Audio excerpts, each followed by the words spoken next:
আজকের ইউনূস সরকার এবং মোদী সরকারের মধ্যে প্রধানের মধ্যে কথাবার্তা হতেই পারে, কথাবার্তাটা স্বাভাবিক। ব্যক্তি হাসিনা আমাদের কাছে এই মুহূর্তে গুরুত্বপূর্ণ নয়। তাকে আমার বোধহয় ভারত থেকে বের করে দেওয়া উচিত।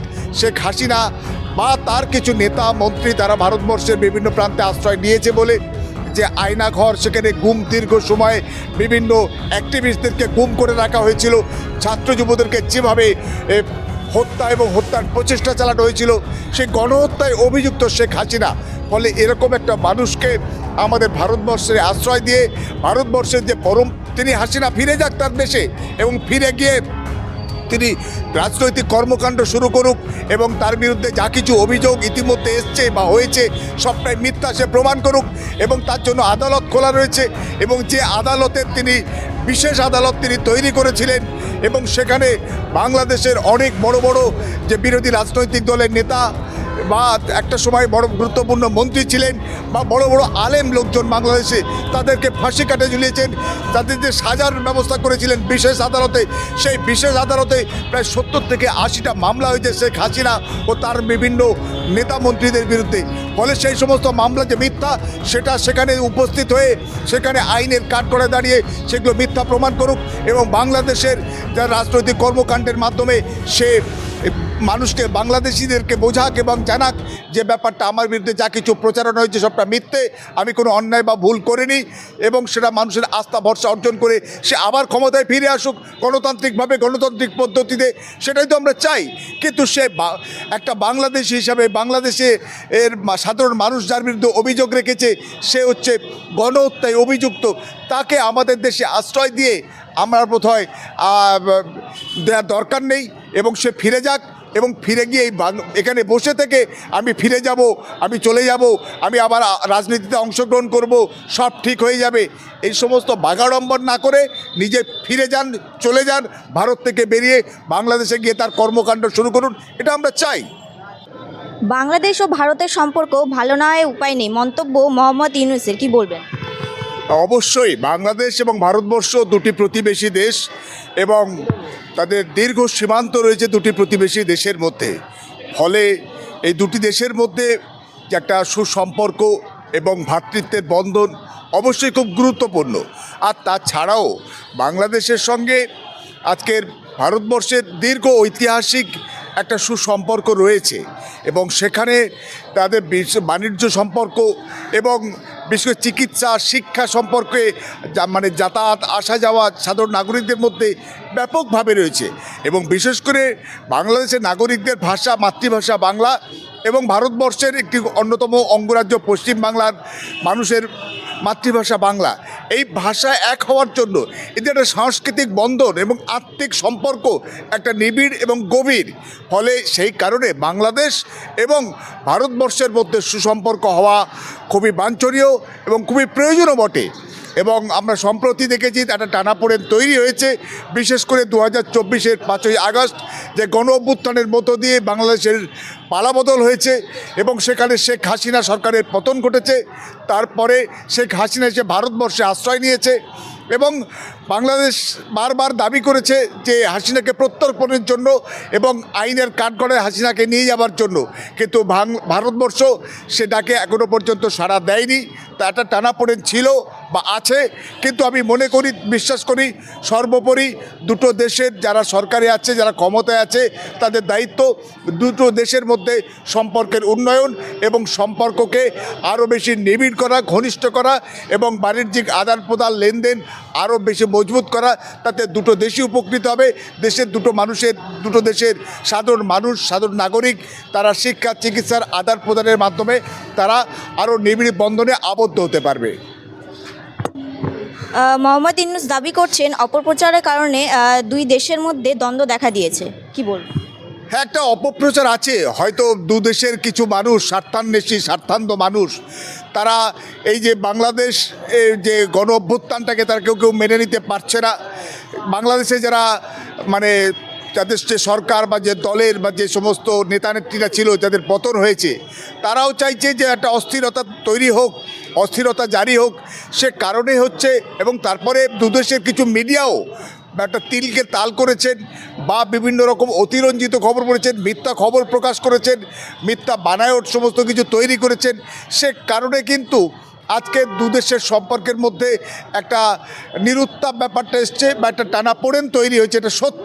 কিন্তু সে কারণে আমি মনে করি একটা গোষ্ঠী, একটা লবি এবং একটা মিডিয়া, বিশেষ করে ভারতের একটা গদি মিডিয়া, তারাও কিন্তু একটা চালাকির আশ্রয় নিয়েছে এবং তিলকে তাল করে একটা অন্যরকম পরিবেশ এবং দুটো প্রতিবেশী দেশের মধ্যে নাগরিকদের মধ্যে একটা পারস্পরিক অবিশ্বাস তৈরির একটা প্রচেষ্টা চালিয়েছে, এটা বলাই বাহুল্য।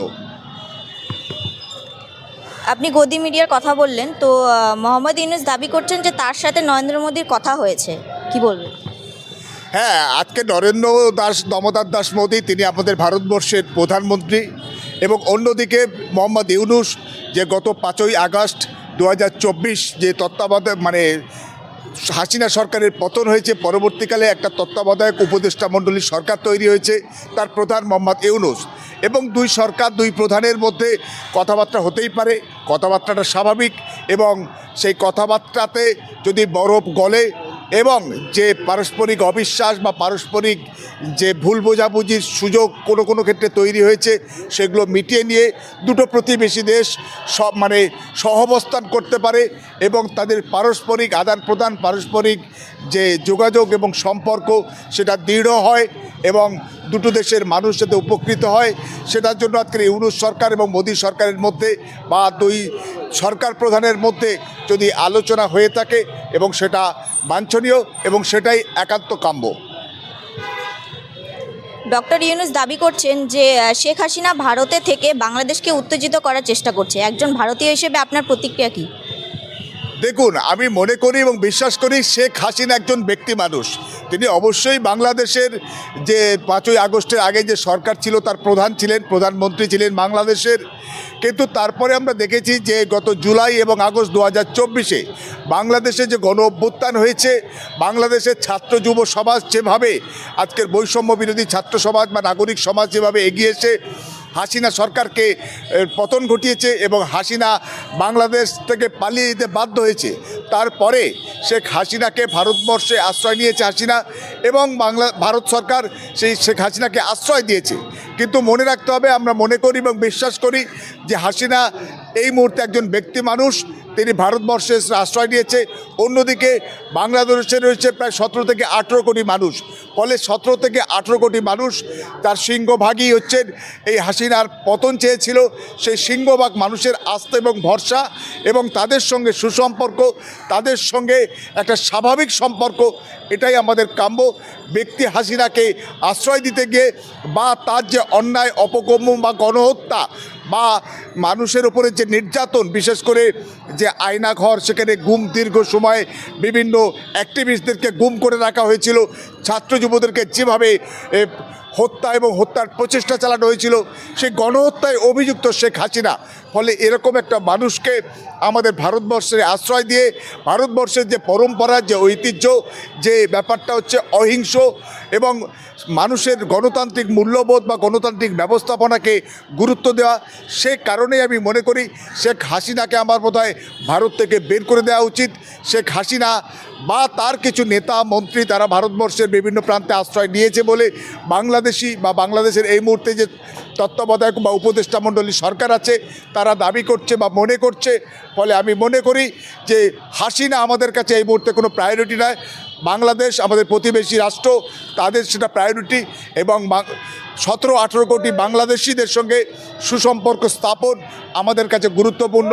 ব্যক্তি হাসিনা আমাদের কাছে এই মুহূর্তে গুরুত্বপূর্ণ নয়, বা তার দল বা তার দলের কিছু নেতা এই মুহূর্তে অন্ততপক্ষে সাধারণ নাগরিক হিসাবে এই ভারতবর্ষের আমাদের কাছে গুরুত্বপূর্ণ নয় বলে আমি মনে করি। আমি দেশে ফিরবো, ভারত থেকে হুঁশিয়ারি দিচ্ছেন শেখ হাসিনা। তিনি হুঁশিয়ারি দিচ্ছেন, ঘোষণা দিচ্ছেন, তিনি দাবি করছেন তিনি যান না বাংলাদেশে, সেটাই তো তার দেশ। তিনি কেন আমার দেশে বসে আছেন? কেন আমার দেশে ভারতবর্ষে বসে থেকে আমরা বাংলাদেশি সাধারণ মানুষজনের বিরাগ ভাজন হচ্ছে আমাদের ভারতীয় বা ভারতবর্ষের সরকার? তিনি হাসিনা ফিরে যাক তার দেশে এবং ফিরে গিয়ে তিনি রাজনৈতিক কর্মকাণ্ড শুরু করুক এবং তার বিরুদ্ধে যা কিছু অভিযোগ ইতিমধ্যে এসছে বা হয়েছে সবটাই মিথ্যা সে প্রমাণ করুক, এবং তার জন্য আদালত খোলা রয়েছে। এবং যে আদালতের তিনি বিশেষ আদালত তিনি তৈরি করেছিলেন এবং সেখানে বাংলাদেশের অনেক বড় বড় যে বিরোধী রাজনৈতিক দলের নেতা বা একটা সময় বড় গুরুত্বপূর্ণ মন্ত্রী ছিলেন বা বড় বড় আলেম লোকজন বাংলাদেশে, তাদেরকে ফাঁসি কাটে ঝুলিয়েছেন, তাদের যে সাজার ব্যবস্থা করেছিলেন বিশেষ আদালতে, সেই বিশেষ আদালতে প্রায় 70 থেকে 80টা মামলা হয়েছে শেখ হাসিনা ও তার বিভিন্ন নেতা মন্ত্রীদের বিরুদ্ধে। ফলে সেই সমস্ত মামলা যে মিথ্যা সেটা সেখানে উপস্থিত হয়ে সেখানে আইনের কাঠগড়ায় দাঁড়িয়ে সেগুলো মিথ্যা প্রমাণ করুক এবং বাংলাদেশের যারা রাজনৈতিক কর্মকাণ্ডের মাধ্যমে সে মানুষকে বাংলাদেশিদেরকে বোঝাক এবং জানাক যে ব্যাপারটা আমার বিরুদ্ধে যা কিছু প্রচারণা হয়েছে সবটা মিথ্যে, আমি কোনো অন্যায় বা ভুল করিনি, এবং সেটা মানুষের আস্থা ভরসা অর্জন করে সে আবার ক্ষমতায় ফিরে আসুক গণতান্ত্রিকভাবে, গণতান্ত্রিক পদ্ধতিতে। সেটাই তো আমরা চাই। কিন্তু সে একটা বাংলাদেশি হিসাবে বাংলাদেশে এর সাধারণ মানুষ যার বিরুদ্ধে অভিযোগ রেখেছে সে হচ্ছে গণহত্যায় অভিযুক্ত, তাকে আমাদের দেশে আশ্রয় দিয়ে আমার বোধ হয় দেওয়ার দরকার নেই, এবং সে ফিরে যাক এবং ফিরে গিয়ে এখানে বসে থেকে আমি ফিরে যাব, আমি চলে যাব, আমি আবার রাজনীতিতে অংশগ্রহণ করব, সব ঠিক হয়ে যাবে, এই সমস্ত বাগাড়ম্বর না করে নিজে ফিরে যান, চলে যান, ভারত থেকে বেরিয়ে বাংলাদেশে গিয়ে তার কর্মকাণ্ড শুরু করুন, এটা আমরা চাই। বাংলাদেশের সংবাদ মাধ্যমে দেখা যাচ্ছে ইউনূস বলছে যে তারা হাসিনাকে চাইছে ভারত সরকারের কাছ থেকে, কিন্তু ভারত সরকারের তরফ থেকে হাসিনাকে ফেরত পাঠানোর কোনো ইতিবাচক বার্তা তারা পাচ্ছেন না। এতে কি ভারত সরকারের কোনো ফায়দা আছে হাসিনাকে ভারতে রাখার জন্য? দেখুন, আমার বোধ হয় ভারতবর্ষ হাসিনাকে আশ্রয় দিয়েছে যেহেতু তিনি একটা প্রতিবেশী রাষ্ট্রের রাষ্ট্রপ্রধান ছিলেন, প্রধানমন্ত্রী ছিলেন। হয়তো রাজনৈতিক আশ্রয় দেওয়া হয়েছে বা হয়নি সেটা যদিও ভারতবর্ষ প্রকাশ্যে সেটা ঘোষণা করেনি, সে আশ্রয় পেয়েছে, এটাই একটা ঘটনা। কিন্তু তারপরে আমি মনে করি এবং বিশ্বাস করি যে শেখ হাসিনাকে প্রত্যর্পণের জন্য ইতিমধ্যে ইন্টারপোলেরও সাহায্য নিয়েছে, ইন্টারন্যাশনাল পুলিশের সাহায্য নিয়েছে বাংলাদেশ সরকার। এই মুহূর্তে যে তত্ত্বাবধায়ক সরকার রয়েছে, উপদেষ্টা মণ্ডলীর সরকার রয়েছে, তারা ইন্টারপোলের সাহায্য নিয়েছে। তারা ভারত সরকারের কাছেও একাধিকবার দাবি জানিয়েছে যে তাকে শেখ হাসিনাকে প্রত্যর্পণ করা হোক, কিন্তু এখনও পর্যন্ত ভারতবর্ষ ইতিবাচক কোনো সাড়া দেয়নি বাংলাদেশ সরকারের ডাকে যে হাসিনাকে ফেরতের ব্যাপারে। তবে আমি আশা করি এবং বিশ্বাস করি যে প্রতিবেশী রাষ্ট্র বাংলাদেশের সঙ্গে সুসম্পর্ক স্থাপনের জন্য শেখ হাসিনাকে একেবারে বাংলাদেশ যে বর্তমান সরকার আছে তার কাছে প্রত্যর্পণ করা দরকার এবং তাকে বিচারের মুখোমুখি হওয়া দরকার, এবং বিচারে সে যদি নির্দোষ প্রমাণিত হয় তাহলে সে স্বাভাবিক কাজকর্ম, স্বাভাবিক জীবন সেখানে চালু বা লাগু করতে পারবে। অন্যদিকে সে যদি অভিযুক্ত হয়ে থাকে গণহত্যায় এবং মানুষ মারার কারিগর হিসাবে, তাহলে কিন্তু তার দৃষ্টান্তমূলক সাজা হোক। একজন নাগরিক হিসাবে, একজন মানবাধিকার কর্মী হিসাবে মানুষের অধিকারকে সেখানে বুলন্দ বা উঁচুতে তুলে ধরার জন্য সেখানে যদি তার অন্যায় এবং অপকর্ম প্রমাণিত হয় তার দৃষ্টান্তমূলক সাজা হওয়া দরকার, এটাই আমাদের কাম্য।